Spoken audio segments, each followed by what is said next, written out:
The asteroid mining vessel Carmen Miranda wasn't supposed to make history. Its crew of 4 had been conducting routine ore sampling in the Kuiper Belt when Chief Engineer Sarah Chen noticed something odd about their sensor readings. What initially appeared to be a cluster of ice fragments was moving against the orbital plane, defying both physics and probability. "Hey Cap, you might want to take a look at this," Sarah called out, her eyes fixed on the readout. "Either our sensors are malfunctioning, or we've got ourselves a genuine UFO situation." Captain Miguel Rodriguez drifted over to her station, his weathered face illuminated by the blue glow of the displays. The Carmen Miranda wasn't exactly state-of-the-art. It was a retrofitted cargo hauler that had been mining asteroids since before Sarah was born. But its sensors, crude as they were, had never shown anything like this. "Run a diagnostic," Miguel ordered, though his tone suggested he already knew the sensors weren't the problem. "And power down everything except life support and passive scanning. Let's make ourselves as invisible as possible." The ice fragments were now resolving into clearer shapes on their screens. Dozens of vessels, each larger than anything humanity had ever constructed in space. Their surfaces seemed to absorb light rather than reflect it, making them nearly invisible to casual observation. If the Carmen Miranda hadn't been actively prospecting for mineral deposits, they would have missed them entirely. "They're trying to be sneaky," Sarah muttered, her fingers dancing across the control panel. But they didn't account for someone actually looking for trace mineral signatures. "These ships of theirs, they're leaking some kind of exotic material. Nothing we've ever seen before, but it's definitely not natural." Miguel watched the alien fleet's trajectory with growing concern. They were moving in a pattern that would bring them into a perfect position to strike Earth's major population centers, all while remaining hidden behind the sensor shadow of the larger Kuiper Belt objects. It was the kind of approach that spoke of careful planning and hostile intent. "We need to warn Earth," he said quietly. "But a normal transmission would give away our position." He turned to Sarah with a slight smile. "Think you can rig something up that's a bit more creative?" Sarah's answering grin was borderline maniacal. "Remember that glitch in the mining laser's calibration system? The one that kept sending false metal content reports back to base in binary. I never actually fixed it. I just wrote a translation program." For the next 20 minutes, the crew of the Carmen Miranda watched in tense silence as Sarah reprogrammed their mining laser to flash a warning message back to Earth using what appeared to be routine equipment malfunction codes. To any observers, it would look like a failing mining vessel sending automated diagnostic data. But to the small cadre of engineers who regularly dealt with the Carmen Miranda's peculiar quirks, it would be a clear message. Humanity was not alone, and their first visitors hadn't bothered to knock. The alien fleet detected them anyway. A vessel larger than an aircraft carrier detached from the main group and accelerated toward them with impossible grace. Their communication system crackled to life with a transmission that their computers somehow understood, likely the result of advanced linguistic analysis on the alien's part. "Primitive vessel," a voice like crystalline wind chimes announced. "You have witnessed what you were not meant to see. Your destruction will be swift and merciful, as befits your lesser status in the galaxy. Please accept your role in the natural order." Miguel looked at his crew, Sarah with her jury-rigged systems, pilot Jake Foster with his collection of banned aerospace maneuver simulations, and medical officer Dr. Lu Wei, who spent his free time investigating theoretical physics. They weren't soldiers or diplomats. They were something far more dangerous.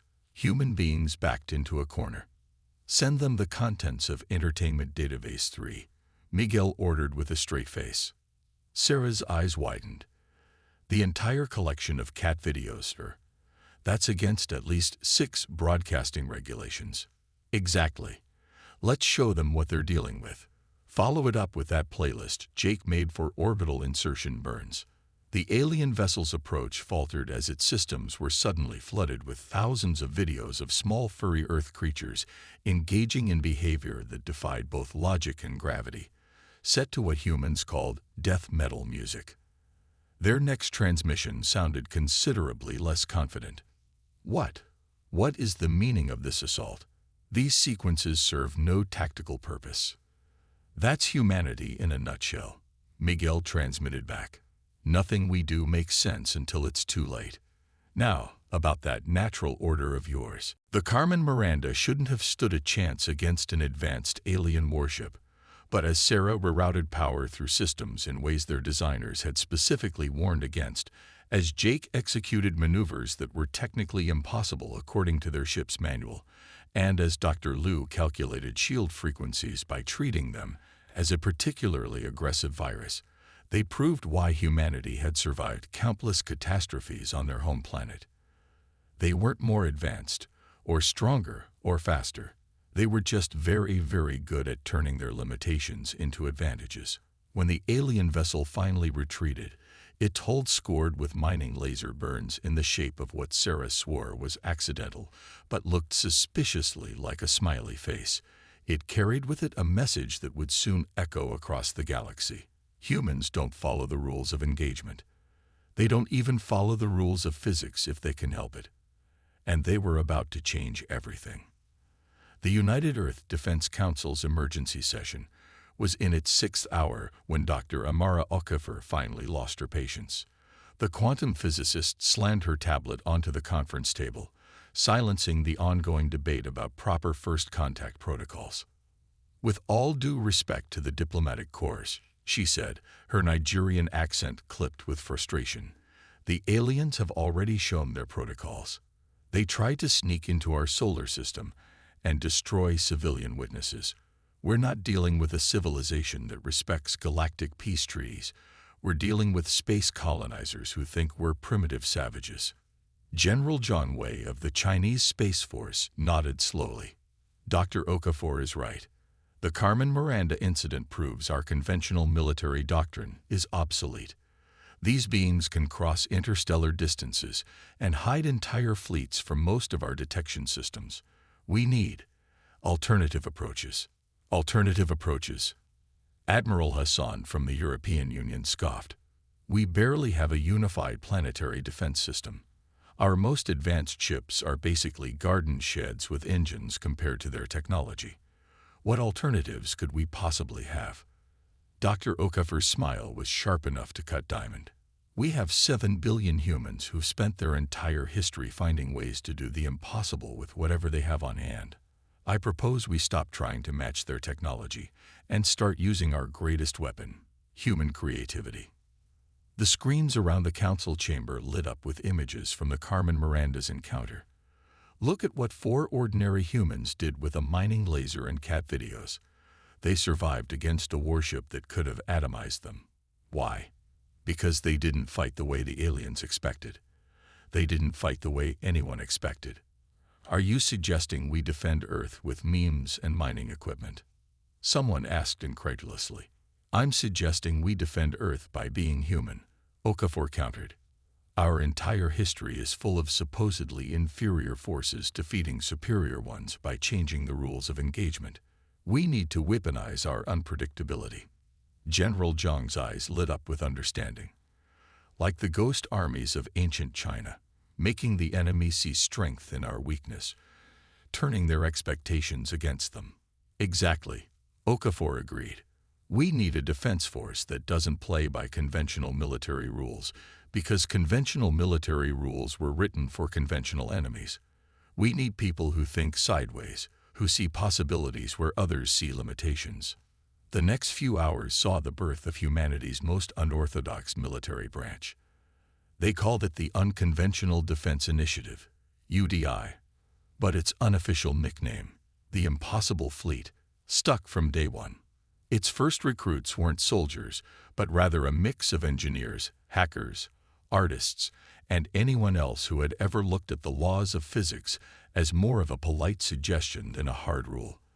They were given access to Earth's stockpile of failed experimental technologies, the devices and theories that worked but not for the reasons they should have. Dr. Okafor led the technical division, combining theoretical physics with what she called aggressive improvisation. Under her guidance, engineers began retrofitting everything from weather satellites to deep-sea research vessels with systems that made traditional scientists scratch their heads in confusion. "If it looks stupid but works," became their unofficial motto. "It's not stupid enough. Make it weirder." They turned orbital garbage collection units into stealth ships by the simple expedient of making them look exactly like space debris, but slightly wrong, counting on the aliens' precise sensors to dismiss them as faulty readings. Civilian broadcasting satellites were modified to transmit what Dr. Okafor called weaponized confusion, signals specifically designed to make alien eye-targeting systems overthink themselves into logical loops.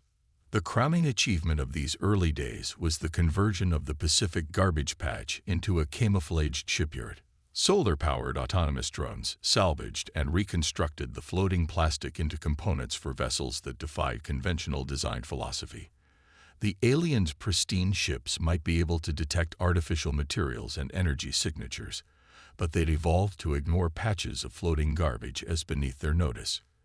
"They want to treat us as primitive," Dr. Okafor asked during a progress review. "Fine. Let's be primitive. But let's be primitive the way humanity has always been, by taking whatever's available and turning it into something nobody else could imagine." The first true test of the UDI's approach came 3 months after the Carmen Miranda incident. A lone alien scout ship ventured into the asteroid belt, probably expecting to find more primitive mining vessels to eliminate.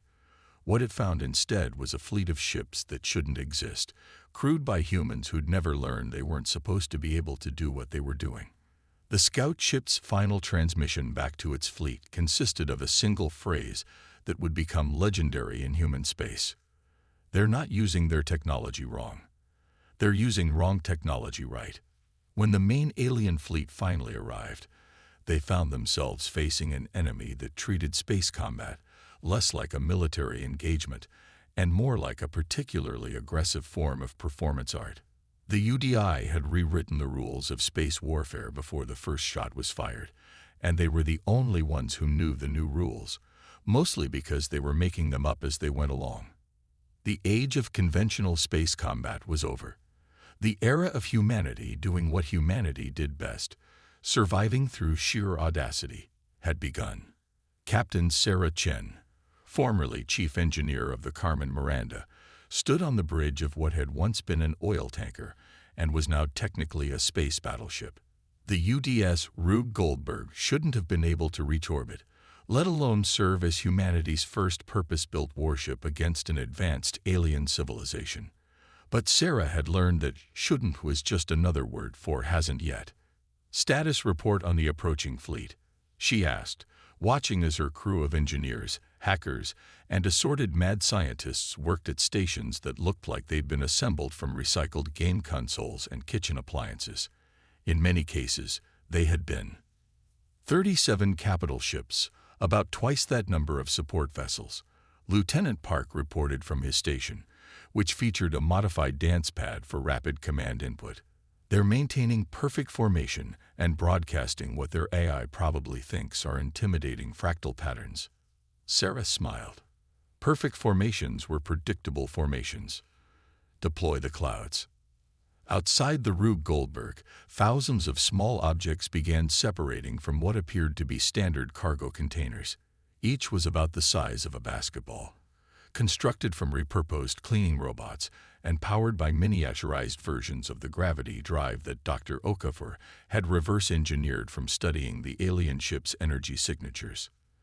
The aliens, expecting conventional weapons, initially ignored these devices as debris or decoys. This was their first mistake. "Cloud swarms achieving optimal dispersion," Lieutenant Park announced. "Beginning Phase 1, Operation Party Mix." The small devices activated simultaneously, each generating its own localized field effect. Some created microscopic gravity wells that tugged at the aliens' perfect formation. Others emitted electromagnetic pulses that played havoc with their sensors. Still others simply reflected light in ways that shouldn't have been possible, creating visual distortions that made accurate targeting nearly impossible. But the true genius of the cloud swarms wasn't in what they did. It was in how they did it. Each device operated on slightly different frequencies, their effects overlapping and combining in ways that even their human creators couldn't fully predict. It was controlled chaos theory in practice. "Sir," the tactical officer called out, "the alien fleet is adjusting their formation to compensate for the gravitational anomalies, exactly as Dr. Okafor predicted." "Perfect." Sarah grinned. "They're thinking in 3 dimensions. Deploy Phase 2. The rest of the UDI fleet emerged from their hiding places among the orbital debris fields. None of the ships matched. They were a motley collection of converted civilian vessels, each modified in ways that prioritized effectiveness over conventional design philosophy. What they lacked in uniformity, they made up for in sheer, stark raving creativity. The UDS Tourist Trap, formerly a cruise ship, now bristled with repurposed satellite dishes that could focus and redirect the alien fleet's own energy weapons back at them. The UDS Error 404 appeared to be constructed entirely from communications satellites and was broadcasting signals that made alien targeting systems perceive it in a slightly different location than where it actually was. But the flagship of humanity's impossible fleet was Sarah's own command, the Rube Goldberg. Its outer hull was coated with metamaterials salvaged from stealth aircraft, but applied in a purposefully imperfect pattern that created sensor ghosting. Its weapons were an assortment of mining lasers, magnetic launching systems repurposed from mass drivers, and devices that Dr. Okafor classified as probability manipulation engines because reality hiccups wasn't technically a scientific term. The alien fleet's response to this unorthodox assembly was predictable. They attempted to impose order on chaos. Their ships moved to surround the human fleet, their AI adapting to each individual anomaly and oddity, calculating perfect solutions to each problem presented. This was their second mistake. They were so focused on solving each individual impossibility that they failed to see the pattern, or rather, the deliberate lack of one. "All ships, execute Operation Newton's Hangover," Sarah commanded. The UDI fleet burst into action, each ship performing maneuvers that looked like barely controlled accidents. The tourist trap spun on its axis, its redirector dishes creating a web of refracted energy beams. The Error 404 appeared to multiply into dozens of ghost images, each broadcasting conflicting sensor data. And the Rube Goldberg demonstrated exactly why it had been named after the master of overcomplicated solutions. Every impossible system on the ship activated at once, creating a cascade of effects that wouldn't have worked if the crew had actually planned them out in advance. They were essentially weaponizing Murphy's Law. Anything that can go wrong will go wrong, and if you're clever enough, you can aim that wrongness at your enemy. The alien fleet's perfect formation shattered as their tactical AI struggled to process the sheer number of violations of expected space combat doctrine. Their attempts to predict human tactics failed because humans weren't using tactics. They were using controlled improvisation on a fleet-wide scale. "They're breaking formation," Lieutenant Park reported with barely contained glee. "Their targeting systems are showing signs of cascade failure from trying to track too many impossibilities at once." Sarah watched as the alien ships began to retreat, their perfect coordination replaced by what appeared to be genuine confusion. "Send the final message," she ordered. The Rube Goldberg's communication array activated, broadcasting on all frequencies. The message was simple, encoded in the same format the aliens had used during the Carmen Miranda incident. "You thought we'd try to match your technology. That was your third mistake. We didn't build a fleet to fight you. We built one to confuse you. Welcome to humanity's space program, where the laws of physics are more like guidelines, and impossible is just a fancy word for hasn't been done yet. Would you like to reconsider your invasion plans?" The alien fleet's retreat turned into a full rout. They'd come expecting to find primitive savages with crude spacecraft. Instead, they'd found something far more terrifying. Humans who'd turned their technological limitations into advantages and weaponized their own unpredictability. As Sarah watched them flee, She couldn't help but smile.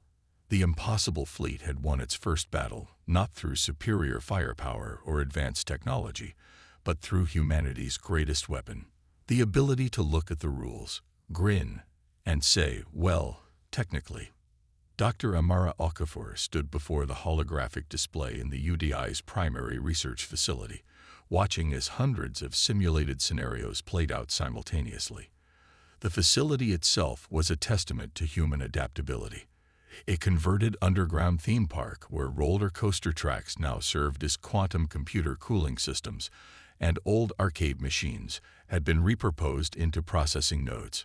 They're learning, she announced to the assembled team of scientists and strategists. The alien fleet's tactical AI is beginning to recognize our patterns of unpredictability. They're adapting their strategies to account for human chaos factors. Isn't that impossible? General Zhang asked, his hologram flickering slightly from the secure bunker where he was coordinating Earth's conventional forces. How can they predict unpredictability? They can't, Amara smiled. But they're trying, and that's exactly what we want. Their entire civilization is built on predictable patterns and perfect order. By attempting to understand our chaos, they're introducing uncertainty into their own systems. The display shifted to show footage from recent skirmishes. Alien ships were now moving in seemingly random patterns, attempting to mirror human tactics. Their weapon systems have been modified to produce variable effects, copying the improvised nature of UDI technology. They're trying to beat us at our own game, Lieutenant Park observed from his station at the Rube Goldberg's remote interface. But they're doing it systematically. Precisely, Amara nodded. They're applying logic to illogic, trying to quantify the unquantifiable. And in doing so, they're creating gaps in their own perfect systems, gaps we can exploit. She gestured, and the display focused on a particular battle where an alien dreadnought had attempted to mimic the tourist trap's chaotic energy redistribution system. Look at this. They replicated our technology perfectly, but they don't understand the underlying philosophy. They see the chaos as a tool to be controlled, not an ally to be embraced. The next few hours were spent developing what Amara called Operation Quantum Jazz, a strategy that would turn the aliens' attempts to understand human unpredictability against them. The plan was as brilliant as it was insane, which meant it was perfectly human. 3 days later, the largest alien fleet yet encountered appeared at the edge of the solar system. As predicted, their ships now displayed modifications based on captured human technology. Their formations were deliberately imperfect, their tactics seemingly random. They thought they were ready for anything humanity could throw at them. They weren't. The UDI fleet met them with perfect, pristine formation. Every human ship moved with mechanical precision, their weapons firing in synchronized patterns. It was exactly what the aliens had expected from humanity in their first encounters, and exactly what they were no longer prepared to face. Status report, Sarah Chen demanded from the Rube Goldberg's bridge, which had been temporarily reorganized into something resembling a conventional military command center. The alien fleet is responding exactly as Dr. Okafor predicted, Lieutenant Park reported. Their adaptive algorithms are detecting our sudden shift to ordered combat and attempting to compensate by increasing their chaos factors. Perfect, Sarah grinned. Begin Phase 2. The UDI fleet's perfect formation suddenly dissolved, but not into chaos. Instead, each ship began moving in patterns based on Earth's various dance styles, everything from ballet to breakdancing. The aliens' tactical eye, already straining to process the sudden shift from chaos to order, now faced something even more incomprehensible: choreographed randomness. They're trying to analyze the patterns, Park reported, struggling not to laugh. Their combat computers are detecting the rhythmic elements but can't reconcile them with space combat doctrine. I think we just gave their AI an existential crisis. The alien fleet's attempts to adapt grew increasingly erratic. Ships trying to mirror the human fleet's movements ended up in what looked like an unintentional synchronized swimming routine in space. Their weapons fire, intended to be unpredictable, fell into rhythmic patterns that the human ships could now easily anticipate and avoid. Final phase, Sarah ordered. Show them what happens when you try to systemize chaos. Every human ship activated its modified drives simultaneously, but instead of creating the expected energy signatures, they generated interference patterns that resonated with the aliens' attempted chaos. The result was what Dr. Okafor would later term a probability cascade. The aliens' own systems, caught between their natural order and their attempted disorder, began to work against each other. Ships that tried to fire weapons found their energy redirected by their own chaos-mimicking shields. Formation computers, attempting to calculate both orderly and random movements simultaneously, sent entire squadrons into spiral patterns that looked like massive mathematical equations being drawn in space. The coup de grace came when the UDI fleet shifted formations one final time, arranging themselves into what appeared to be a giant smiley face.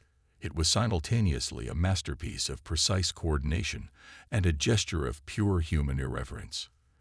The alien fleet retreated in disarray, their attempts to understand and control chaos having backfired spectacularly.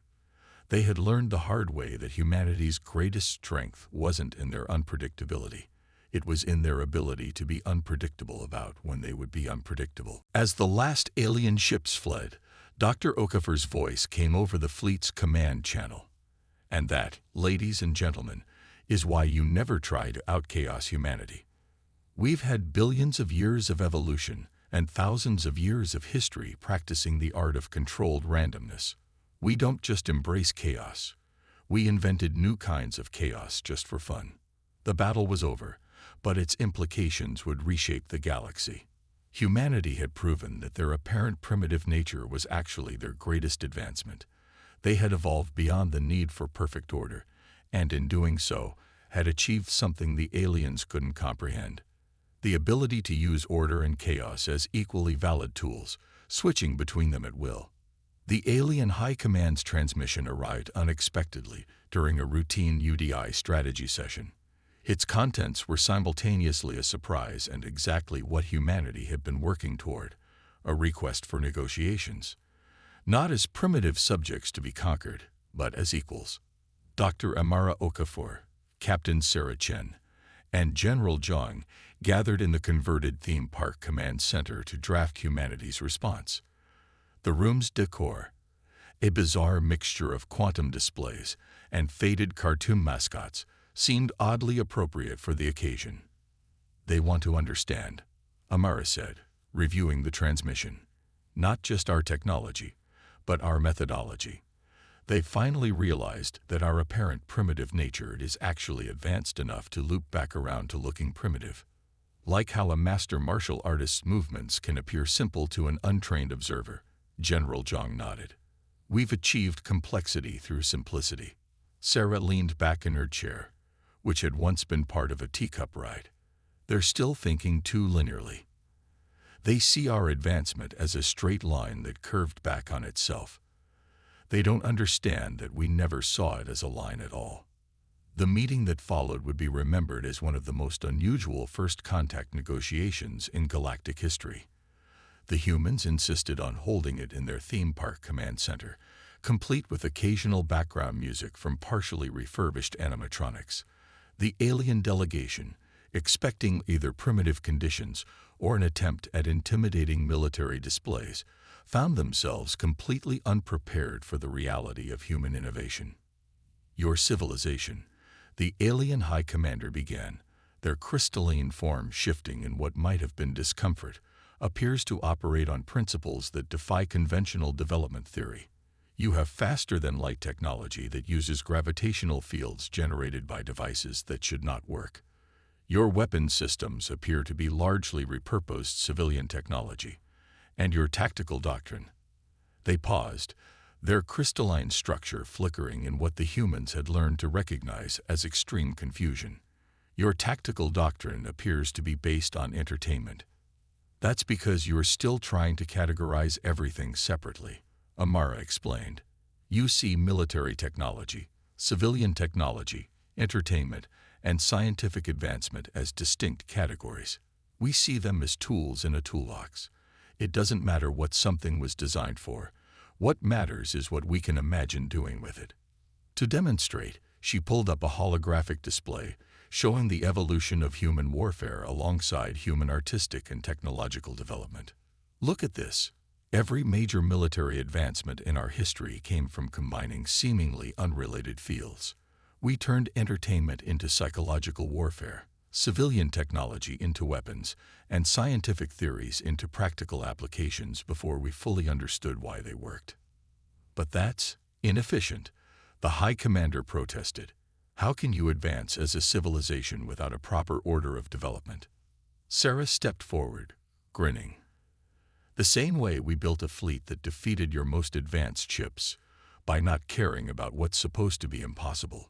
Efficiency is about getting from point A to point B in the shortest possible way. But humans, we're really good at deciding we want to get to point Q instead, and figuring out how to do it with whatever we have on hand. The negotiations that followed were unlike anything the aliens had experienced. The humans proposed an exchange of knowledge, but not in the traditional sense. Instead of trading specific technologies, they offered to teach the aliens how to think like humans, how to see possibilities instead of limitations. We're not going to give you our technology, General Zhang explained, because our technology isn't what makes us strong. What makes us strong is our ability to look at a roller coaster and see a potential quantum computer cooling system, or to look at a mining laser and see a potential communication device. The alien delegation struggled with this concept until Amara suggested a practical demonstration. She challenged their most advanced tactical AI to a game of chess. But with a twist. Every 3 moves, they would randomly change the rules of how pieces could move. The AI crashed trying to compute the possibilities. The human players adapted and even started suggesting new rule changes mid-game. It was chaos, but controlled chaos. Exactly the kind of thinking that had allowed humanity to survive and thrive. This, Amara said, gesturing to the crashed AI, is the difference between our civilizations. You built an AI to master the rules. We learned to master changing the rules themselves. That's not primitive, that's the highest form of advancement there is. The treaty that emerged from these negotiations would reshape galactic society. The aliens recognized humanity not as primitive upstarts, but as practitioners of what they termed advanced primitive technology. The ability to achieve complex results through seemingly simple means.